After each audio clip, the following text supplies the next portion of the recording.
모세가 백성에게 이르되 너희는 애굽 곧 종되었던 집에서 나와 그날을 기념하여 유교병을 먹지 말라. 여호와께서 그 손의 권능으로 너희를 그곳에서 인도해 내셨음이니라.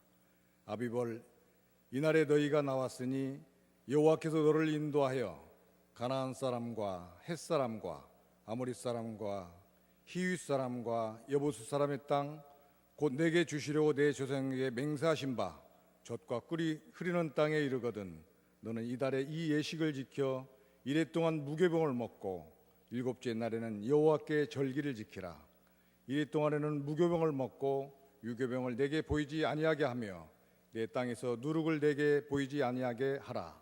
너는 그날에 내 아들에게 보여 이르기를 이 예식은 내가 애굽에서 나올 때에 여호와께서 나를 위하여 행하신 일로 말미암음이라 하고 이것으로 내 손의 기호와 내 미간의 표를 삼고 여호와의 율법이 내게 있게 하라. 이는 여호와께서 강하신 손으로 너를 애굽에서 인도해 내셨음이니 해마다 절기가 되면은 이 길을 지킬지니라. 할렐루야. 우리 찬양단의 찬양을 이렇게 함께 마음을 드리면서 들을 때에 마치 천국에 우리가 서서 주님을 그대로 보아가면서 찬양 드리는 것처럼 감격이 되고 큰 감동이 됐습니다. 날마다 우리가 신앙생활 할 때에 우리를 위해서 피 흘려 십자가에 못 박혀 죽으신 우리 주님을 늘 생각하는 것이 우리의 믿음을 바로 지킬 수 있는 길인 줄 믿습니다. 제가 음악 듣기도 좋아하고 부르기는 잘 못하지만 특별히 운전을 하면서 한국에 와서 차창으로 지나가는 가을 색깔들을 보면서 감동을 받습니다. 일부러 고속도로를 타면은 빨리 갈 수가 있는데 고속도로를 일부러 피하고 국도를 타면서 고향의 색깔들을 보고 고국의 색깔들을 보고 일부러 춥기도 하지만은 바람 쏘이고 싶어서 창문을 내리고 바람을 쏘이기도 합니다. 가을 색깔이 얼마나 아름다운지 제가 잠깐 운전하는지를 잊어먹고 눈을 감기도 했습니다. 그러한 저의 모습을 보시면서 하나님께서 너의 삶이 참 내게 기쁨이 된다 그리 말씀하십니다. 네가 고국의 색깔을 그리 좋아하고 고국의 바람을 그리 좋아하고 고국 산천을 그리 좋아하는데 복음을 증거하기 위해서 선교의 삶을 살아가고 있으니 기쁘다. 제가 음식을 먹을 때에 묵은지를 너무 좋아해서 맛있게 먹고 있을 때 주님께서 기뻐하십니다. 그리 맛있게 먹는 묵은지 먹을 수 없는 타국에 가서 복음을 증거하고 있으니 참 기쁘다. 믿음의 삶, 구원받은 삶이라는 그 삶은 어떤 삶이냐면 우리가 아브라함을 부르신 하나님의 그 말씀에서 우리가 믿음의 삶을 쉽게 생각해 볼 수가 있습니다. 창세기 12장 보면 아브라함을 하나님 부르시는데 부르시고 나서 그 부르셨다는 것은 구원받았다는 것이고 은혜를 그에게 부어주셨다는 것이고 그를 어둠의 자리에서 빛 가운데로 끌어내셨다는 것을 분명히 의미할 것입니다. 그에게 하나님께서 하시는 말씀이 너희 본토 친척 아비집을 떠나라 라고 말씀하십니다. 믿음의 삶은 분명히 새로운 출발입니다. 은혜를 받았다는 것은 모든 영역에서 새롭게 출발하는 것을 의미하는 것입니다. 변화입니다. 근본적인 변화이고 따라서 생각도 변하고 따라서 삶의 터전도 변하고 모든 말씨도 변하고 행동도 다 변화가 돼야 되는 것입니다. 그것이 믿음의 삶이에요. 아브라함에게 하나님께서 하시는 말씀이 너희 본토 친척 아비집을 떠나라. 그 떠남은 오늘 우리에게 있어서는 어떻게 떠나져야 되느냐라는 질문도 하게 되는데, 먹고 싶은 거 다 먹으면서 주의 일 하기 어렵다는 것을 우리가 생각해야 된다는 거예요. 먹는 것도 떠나라. 입고 싶은 거 다 입으면서 믿음의 길을 갈 수 없다는 것을 의미하는 거예요. 입는 것조차도 우리는 어쩌면은 예수 믿지 않는 사람들이 너무 날마다 좋은 옷 입고 싶어하는 그 마음과는 다르게 내게 깨끗한 옷만 있으면 된다라는 그러한 적용점을 우리가 찾아볼 수 있을 것입니다. 떠나는 거예요. 먹는 것도 떠나고 입는 것도 떠나고 어쩌면 내가 이전에 즐거워했던 취미생활도 떠나야 될지도 몰라요. 선교사는 자기가 익숙하게 되었던 문화도 떠나고 자기 입술에서 그저 자연스럽게 생각 없이 튀어나올 수 있는 자기의 고국의 말도 떠나야 되는 거예요. 은혜 생활을 한다는 것, 믿음으로 산다는 것, 구원받은 백성으로 산다는 것은 새로운 변화의 삶을 사는 것을 다분히 전제하고 출발되는 것입니다. 마태복음 8장 19절 20절을 보면 19절에서 서기관이 예수에게 말하기를 주여 주님께서 어디로 가시든지 제가 좋겠나이다 라고 말할 때 주님께서 느닷없이 20절에서 이렇게 답을 하십니다. 여우도 굴이 있고 공중에 나는 새도 거처가 있으되 인자는 머리 둘 곳이 없다 이리 말씀하시는데, 주여 어디로 가시든지 제가 쫓겠나이다 라는 서기관의 말에 대해서, 고백에 대해서 어찌하여 주님께서는 동문서답식으로 여우도 굴이 있고 공중에 나는 새도 거처가 있으되 인자는 머리 둘 곳이 없다라는 말씀을 하신 거예요. 그거는 제자의 삶을 살아가는 데 있어서 굉장히 중요한 내용을 지금 주님께서 그에게 가르치고 있는 것입니다. 네가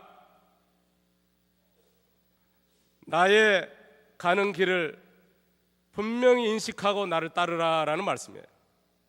여우도 굴이 있고 공중에 나는 새도 거처가 있는데 내게는 거처도 없다. 세상에서 나는 가난하다. 집도 없다. 평안하게 쉴 수 있는 쉼터가 없다. 그걸 각오한다면 네가 나를 따라오너라 라고 말씀하고 있는 것입니다. 믿음의 삶, 은혜 받는 자의 삶, 구원받은 자의 삶이라는 것은 그렇습니다. 우리나라에 선교사들에 의해서 복음이 들어와서 이제까지 크게 교회들이 부흥을 하게 됐는데, 이제는 우리가 좀 더 생각해 봐야 될 것이 참된 제자의 삶이 어떤 삶이냐라는 것을 분명히 생각해야 될 것입니다. 복받기 위해서 제자의 삶을 살아간다는 것은 세상적인 복을 받기 위해서 제자의 삶을 살고 예배 생활을 하고 기도 생활을 하고 그렇게 살아간다고 그러면은 그것도 분명히 주님께서 주시고 하나님께서 베풀어 주셨지만, 우리가 좀 더 제자의 삶을 살기 위해서는 고생할 줄 알면서 여전히 주님의 가신 그 길을 가고자 하는 그 마음가짐입니다. 머리 둘 곳 없는 줄 버젓이 알면서 내가 구원받았기 때문에, 내가 은혜 받았기 때문에 그 길을 걸을 수 있는 제자가 이제 필요하다라는 그런 말씀입니다.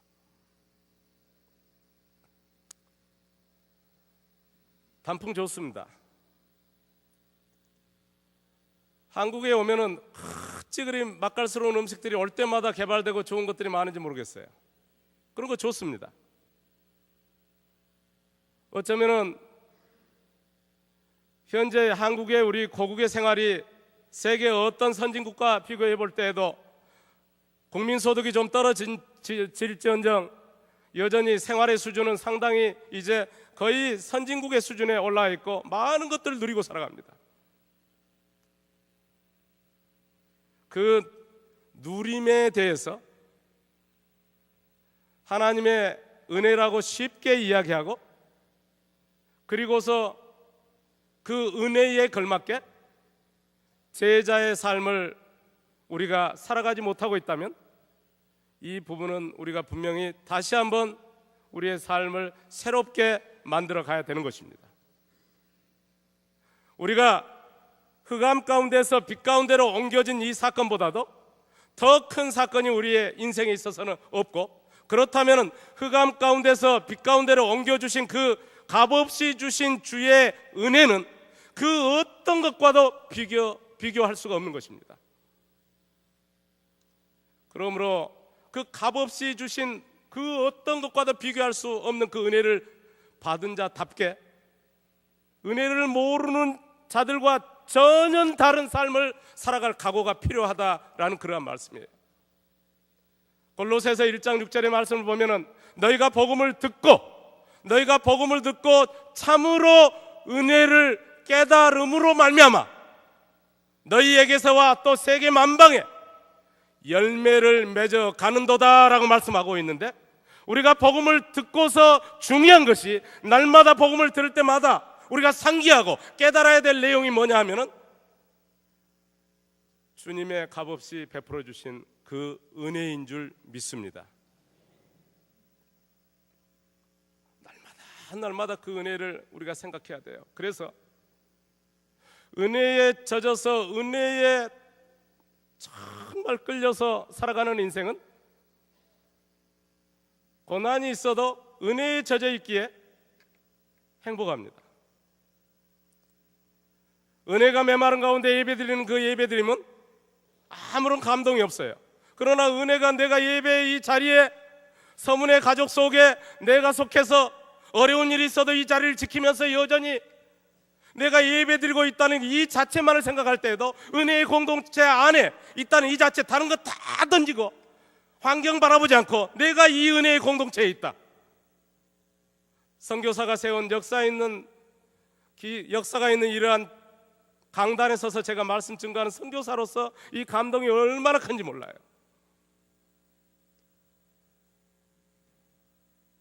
이 강단에 서면서 선교지에 있는 선교사로서 또 다른 꿈을 꾸는 거예요.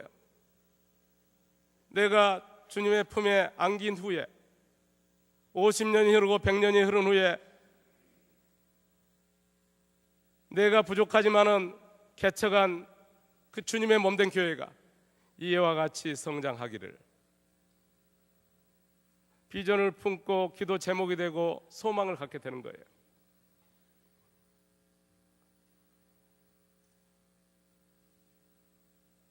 제가 선교사로 살아가고 있으면서도 어쩌면은 몇 년 전까지 두 마음을 제가 가지고 있었습니다. 주님, 저는 선교사로만 삽니다 하면서도 뒤편에 속일 수 없는 한 마음이 또 하나 숨겨져 있는데, 고국에 언젠가는 들어갈 기회가 있다면 들어가서 마음껏 나도 목사니까 목회 한번 해보고 싶다라는 그 숨길 수 없는 마음이 있는 거예요. 그런데 하나님께서는 그것을 기뻐하지 아니하셨습니다. 제가 미국에서 안식년을 보내고 있을 때에 하나님이 마치 아브라함을 시험하신 것처럼, 네 독자 이삭을 바치라 라고 말씀하신 것처럼 제 뒤편에 있는 숨길 수 없는 그 마음을 보시고 그것을 건드십니다. 한인교회 한 군데서 저를 부릅니다. 미국에서 순전히 하나님의 은혜로 안식년을 보내게 되는데, 공부도 하게 되는데, 그 하나님의 은혜를 잊어먹고 누구 때문에 안식년을 보내고 있는데 그것을 기회 삼아서 한인교회에서 부르자 마음이 그쪽으로 자꾸 쏠리는 거예요. 너무 환경도 좋고 자녀들도 교육에도 참 좋겠다, 이런 마음이 자꾸 생겨나요. 그래서 거의 그쪽으로 마음이 싹 쏠렸을 때 어느 날 아침에 하나님께서 제 숨을 거둬가셨습니다. 제 집사람은 너무 놀랄 거예요. 울부짖으며 기도하는 거 당연했겠죠. 그러고서 주님께서 다시 제게 기회를 주셨고 3개월 동안 후유증에 시달렸습니다. 날마다 심장이 멈출 것 같았고 한마디 한마디 할 수 있는 것이 숨을 몰아쉬고서야 한마디 하고 또 한마디 하고 하는 시간들을 보냈습니다. 그러고서 회복이 됐는데 지금도 제가 한 군데가 회복이 안 됐어요. 그게 코에 신경이 마비되어서 지금도 냄새를 아무것도 맡을 수가 없습니다. 왜 그런가 했는데 기도하는 중에 하나님께서 제게 분명하게 깨닫게 하시는 것이 그것이 흔적이다. 내가 네게 주는 은혜다 라고 말씀하셨어요. 음식을 먹을 때마다 커피를 먹을 때마다 냄새 맡을 수 없다는 그 이유 때문에 자꾸만 두 마음을 갖지 않도록 하나님께서 제게 제어 장치를 하셨던 것입니다. 그러고서 이제 한 마음을 다 하나님께 보여드렸다 생각했는데 아직도 부족하셨는지 한 번은 광주에 호남신학대학이 있는데 그 뒤뜰에 선교자들의 묘가 있습니다. 어린아이들도 거기에 묻혀 있고 많은 선교사님들이 복음을 증거하다가 이국 땅에 뼈를 묻으셨습니다. 그 선교사 묘지에 후손들이 종종 찾아오는데 묘 앞에 서서 자랑스러워하고 할아버지 할머니의 삶을 뒤돌아보고 자기들의 삶을 뒤돌아보고 결단한다는 이야기를 우리 차종순 총장님한테 들었습니다. 그때 성령께서 감동하시고 선교사는 선교지에 묻히면 죽어서도 후손들에게 영향을 미칠 수 있다. 현지인들에게도 복음의 길을 간다는 것, 제자의 삶을 산다는 것은 어떤 삶인지 분명하게 죽어서도 그 아무런 의미가 없을 것 같은 묘지가 저들에게 크게 결단도 주고 은혜를 베푼다 라고 성령께서 가르치셨습니다. 그래서 주님 앞에 정말 깨끗한 마음 비로소 그때서야 한 마음을 드렸습니다. 주님, 저 역시 고국의 바람도 좋고 색깔도 좋고 모든 것 먹는 것도 좋고 너무 좋지만 주님이 그리 제게 감동을 주시고 말씀하시니 이제부터는 정말 땀만 먹지 않겠습니다. 저도 선교지에 뼈 묻겠습니다. 그렇게 하고 나서 파송교회 없이 한 7년을 보냈던 선교사에게 하나님께서 선물로 파송교회를 주셨고 그리고 계속해서 하나님께 은혜를 베푸시는데 제 큰딸 아이도 장학금으로 미국에서 공부할 수 있는 기회를 주시고 제가 하나님의 은혜 중에 계속 하고 있던 선교사역 설교학교, 순회 설교학교가 10군데 정도 문이 쫙 열리면서 현지 목회자들을 훈련할 수 있는 그런 기회들을 계속 열어주십니다. 심지어는 이제 필리핀을 지나서 인도네시아까지 설교학교의 문을 열 수 있도록 주님께서 저를 그리 사용해 주십니다.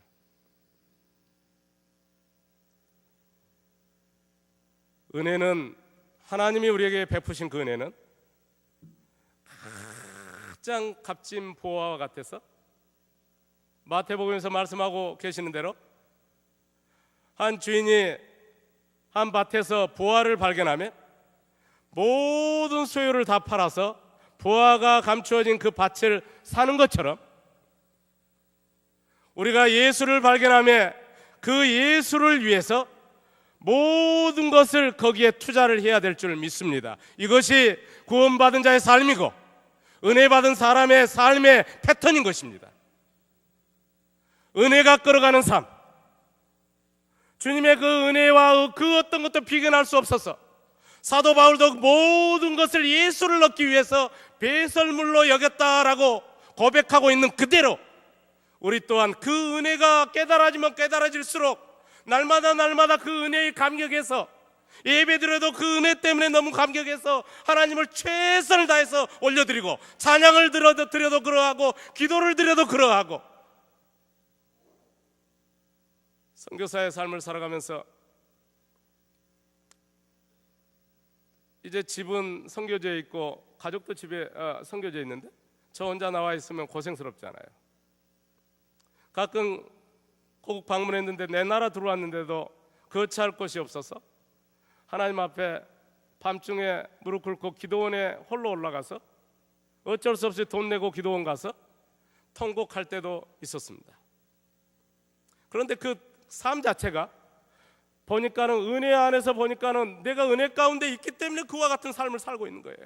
구원의 은혜 가운데 있기 때문에, 선교사의 삶을 살고 있기 때문에 복음을 위해서 그와 같은 삶을 살아가고 있어요. 보통 사람들이 경험하지 못하는 그러한 경험들을 하면서 특별한 삶을 살고 있어요. 그러니까 이 삶이 은혜 안에 있기 때문에 이 삶을 산다고 생각하니까 얼마나 기쁘고 행복해요.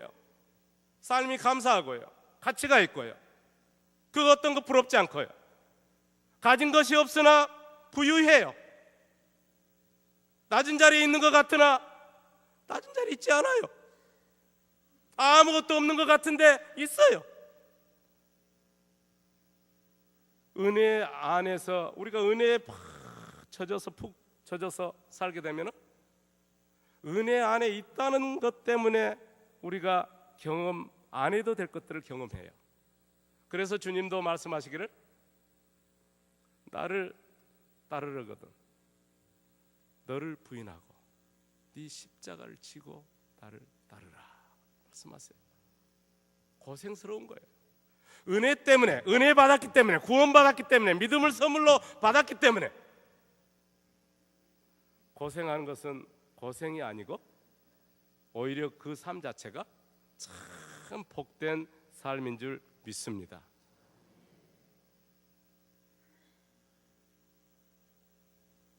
제가 어제 저녁에도 숙소에서 빨래를 하고요, 양말을 빨고 50이 넘었는데 빨래를 해요. 비비고 오히려 감사해요. 왜 그러냐면 제가 은혜 안에 있으니까, 선교사의 삶을 살고 있으니까 보통 사람이 하지 않아도 할 것을 하고 있는 거예요. 그래서 비비는 그 순간이 얼마나 감사가 되는지 몰라요. 은혜 안에 들어와 있지 않으면 하지 않아도 될 일을 하고 있는 겁니다. 제가 엄청나게 가난하게 살았어요. 어릴 때 산골에 태어나서 밥 못 먹고 보리밥 도시락에 싸가지고 다니는 것 때문에 창피한 적도 많이 있었고, 나무 껍데기 벗겨서 먹은 시절이 많았고, 밭에 무 뽑아다가 먹는 경우가 많았고요, 감자 고구마로 끼니 때우고 그렇게 지나간 경우가 많았는데, 제가 은혜를 깨닫고 선교지에 가서 보니까는 그것도 하나님의 훈련이었어요. 가난을 경험하고 나니 가난한 자들이 이해가 되고, 저들의 삶이 그대로 짠하게 느껴지고, 저들을 가장 보듬고 싶어지고, 저들을 두고서 기도 안 할 수가 없게 되고, 그냥 형식적인 것이 아니라 제가 가난했는데 어떻게 지금은 나도 아직도 집도 없고 아무것도 없지만 여전히 나는 이렇게 부유한 삶을 살아가고 있는가 생각해 볼 때 하나님의 은혜 때문인데, 하나님의 은혜를 빼놓고서는 제 인생을 아무것도 이야기할 수가 없고 표현할 길이 없는데, 저들에게 그 복음을 제대로 전달하기 위해서 최선을 다하고 보듬고 하는 그러한 삶을 살아갈 수가 있어요. 왜냐하면 저들의 가난이 제 가난이에요. 이미 훈련되어서 은혜 가운데서 그 가난한 시절이 너무너무나 감사가 되는 거예요. 지금의 서연의 서문에 이 어려움들이 은혜 가운데 여러분들이 있기 때문에 목자 없음 때문에 상처도 받고, 목자 때문에 상처도 받고, 경험하지 않아도 될 것들을 경험하게 되고. 왜 그래요? 여러분이 서문의 가족들이기 때문에 그러고, 좀 더 넓게는 여러분들이 은혜의 공동체 안에 들어와 있기 때문에 당하게 되는 고난인 줄 믿습니다. 그러므로 영광의 고난이고, 그러므로 이 고난에 동참하고 있는 것 때문에 감사해야 될 줄 믿습니다. 감사하셔야 돼요. 그리고 여러분들이 떠나지 아니하고 자리를 지키고 있는 그 마음 주신 하나님께 감사드려야 돼요. 모든 것을 은혜 가운데서 여러분들이 해석할 필요가 있는 것입니다. 내가 잘못된 것, 잘못해서 회개해야 될 것도 회개하고, 그러나 모든 우리의 인생에서 생겨나는 것들을 은혜 가운데서 해석할 필요가 있다라는 그런 말씀이에요. 가난도 은혜고요, 아픔도 은혜고요, 이와 같은 상처받는 경우도 은혜고요, 은혜 가운데 이미 주님의 그 보혈의 값진 보혈의 은혜로 우리가 구원받은 이상 우리는 늘 주 안에 있는 사람이에요. 그러므로 은혜의 공동체 안에 있는 사람이기 때문에 모든 것이 의미가 있어요. 오늘 본문도 바로 그 은혜를 잘 관리하기를 위하여 주시는 말씀입니다. 오늘 본문 말씀 3절과 6절 7절을 다시 한번 제가 봉독해 드리면, 모세가 백성에게 이르되 너희는 애굽에서 곧 종되었던 집에서 나온 그날 바로 구원받은 날을 기념하여 유교병을 먹지 말라. 여호와께서 그 손의 권능으로 너희를 그곳에서 인도하여 내셨음이니라. 7일 동안 무교병을 먹고 제7일에는 여호와께 절기를 지키라. 7일 동안에는 무교병을 먹고 유교병을 너희 곳에 있게 하지 말며 네 지경 안에서 누룩을 네게 보이지도 말게 하며 라고 말씀하시는데, 무교병을 먹으라는 거예요. 구원받은 그날을 기념하여 무교병을 먹으라라는 말씀은 우리가 출애굽기 앞에 12장을 보면은 저들이 급하게 하나님의 전적 은혜 가운데서 애굽 땅에서 나오게 되는 그 순간에 이제 발교되지 않는 밀가루를 들고 나오게 되는데, 바로 어찌할 수 없이 발교되지 않는 빵을 먹게 되는 거예요. 무교병, 바로 그 누룩이 없는 빵을 먹게 된 것입니다. 바로 누룩이 없는 빵을 먹는다는 그 의미 자체가 구원을 생각나게 하는 수단이 되고 있는 것을 우리가 보게 됩니다. 제가 코에 신경이 마비가 돼서 냄새를 맡지 못할 때마다 두만 갖지 말자, 여전히 한마음으로 하나님을 섬기자, 선교사로 선교제 뼈를 묻자라는 그 생각을 다시 되새길 수 있듯이 1년에 한 차례 일주일 동안 무교병을 먹음으로 말미암아서 너희가 애굽 땅에서 구원받은 그 시절을 다시 상기하고, 어떻게 해서 애굽 땅에서 너희가 자유의 몸으로 나오게 됐는지를 다시 되새겨봐라. 그 수단으로 무교병을 먹고 무교병을 먹을 때마다 그 은혜의 감격 속에 젖어 들어가라 라고 말씀하고 있는 거예요.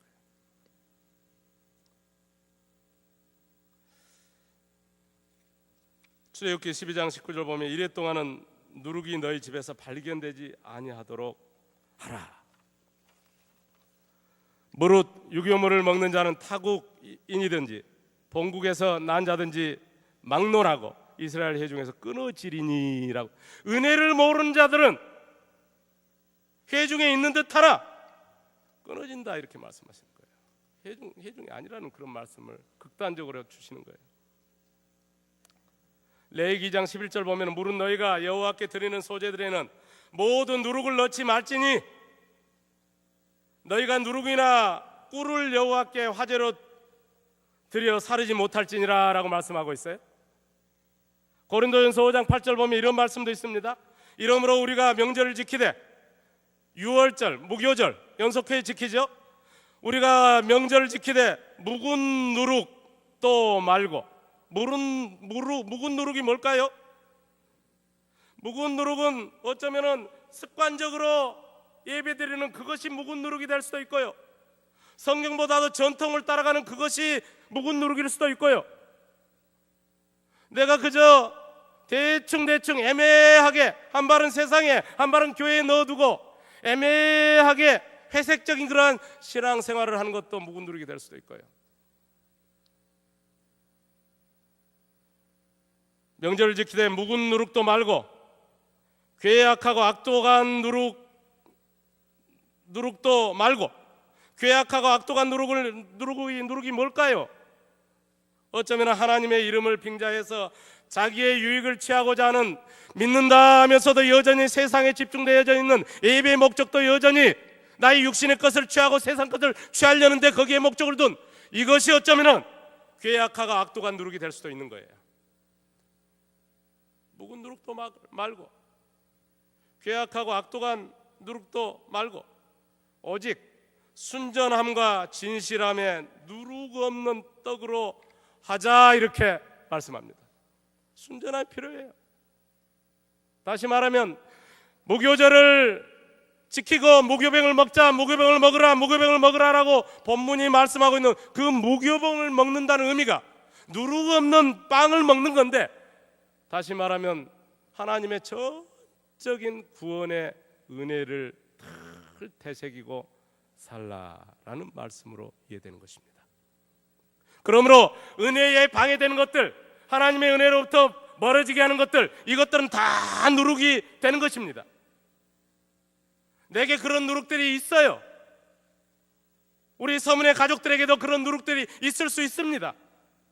그 누룩들이 없이 내 지경이 일주일 동안은 보이지도 않게 하라라고 말씀하실 정도로 그것들을 차단하고 단절하고 끊어내라는 그러한 말씀을 하고 있는 거예요. 은혜 생활하는데 방해되는 것들, 여러분 각자가 이 말씀을 듣는 순간에 성령께서 가르치심으로 깨달아지는 것들이 있는 것입니다. 은혜에 방해되는 것들, 텔레비전이 될 수도 있고 인터넷이 될 수도 있고 친구 너무 좋아하는 것이 될 수도 있고, 적당하게 편하게 신앙생활하는 것도 누룩일 수가 있고, 말씀을 대하지 않고 그저 예배만 드리고 있는 그것이 누룩일 수도 있어요. 말씀 없는 신앙생활이 올바르게 되겠습니까? 기도도 안 해요. 그러면서 나는 신앙생활하고 있다고 그래요. 그 생각 자체, 기도 안 해도 말씀 안 봐도 나는 내 마음 하나님이 아신다, 하나님이 아시죠. 그게 누룩일 수 있습니다. 그 생각 자체가. 기도하고 말씀을 대하면 더 은혜가 충만해지는 게 너무 상식이고 당연한 건데, 기도 안 하고 말씀 안 보면서 하나님이 내 마음 알아요, 그 생각이 누룩이에요. 말씀 보고 기도 많이 하면 할수록 은혜가 충만해지는 게 당연합니다.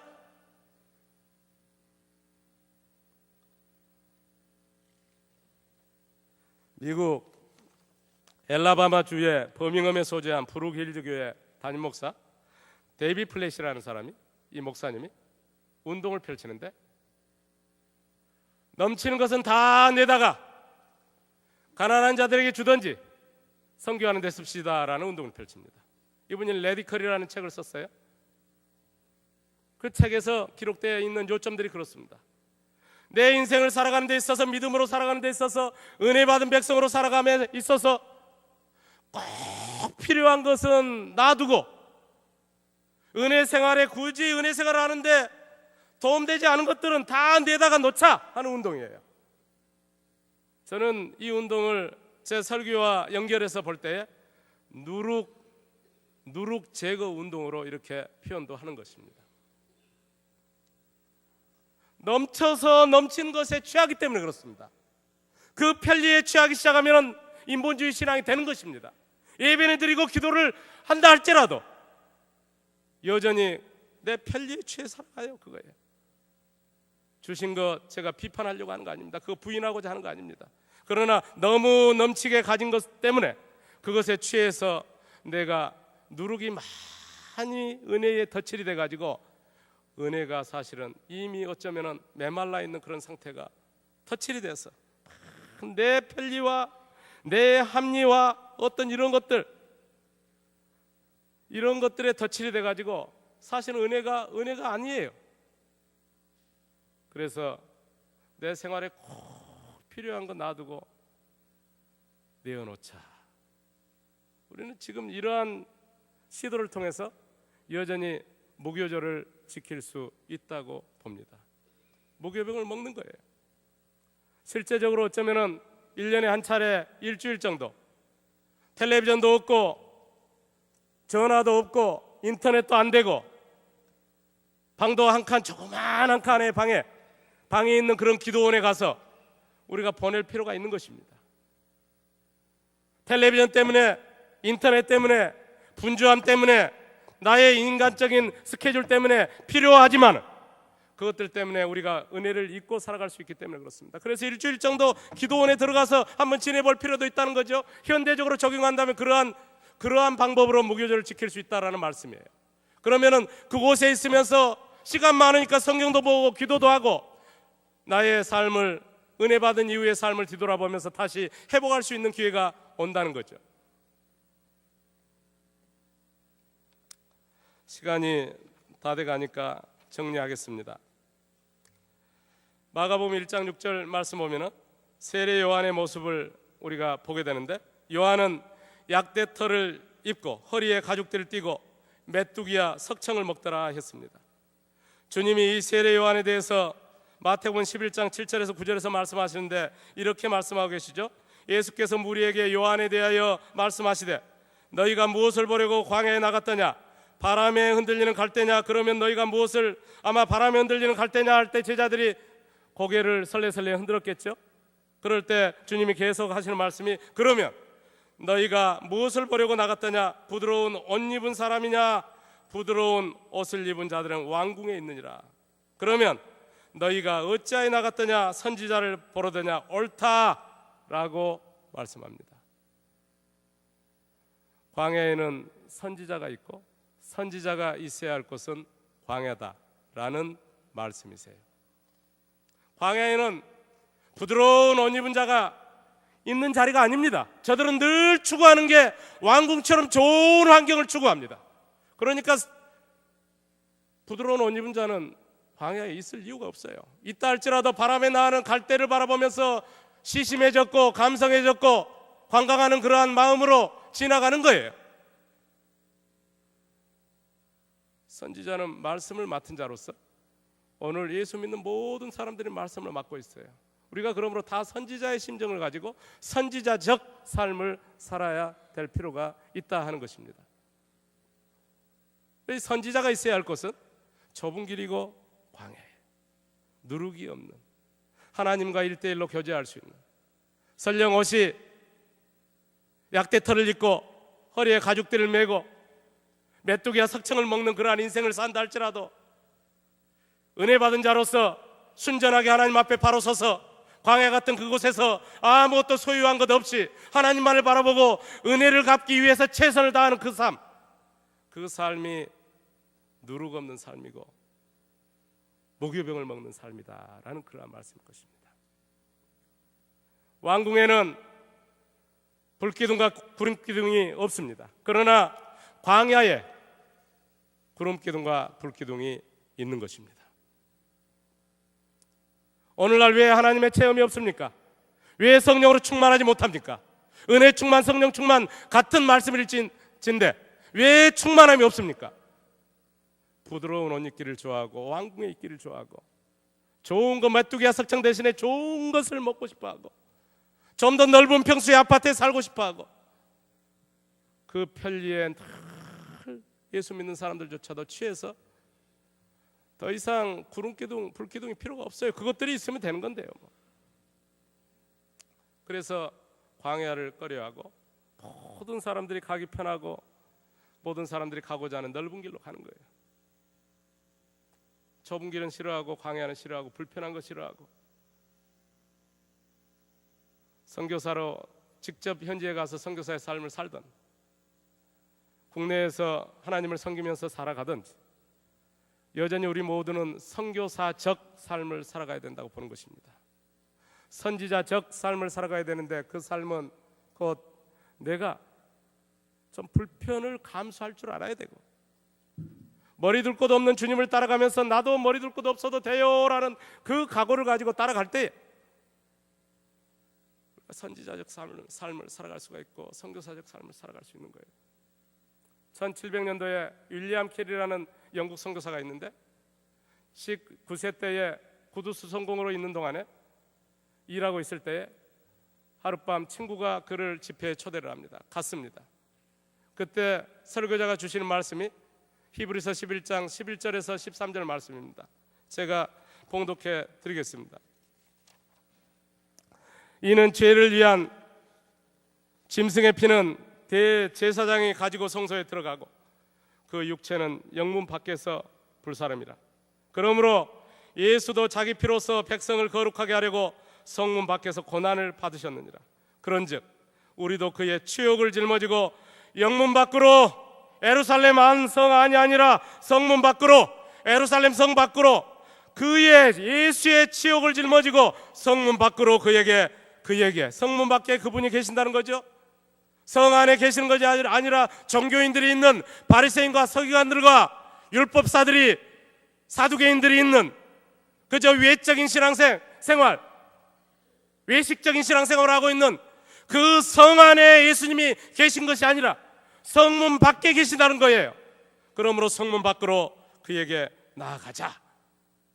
이 말씀에 윌리엄 캐리가 충격을 받습니다. 나도 영국이라는 성문 안에서 편리에 취해서 살아가고 있구나. 그리고 그가 결단을 합니다. 그리고 기도합니다. 제게 있어 주님이 원하시는 성문 밖은 어디입니까? 그래서 나아간 곳이 인도입니다. 그곳에서 아내도 잃습니다. 자식도 다 잃습니다.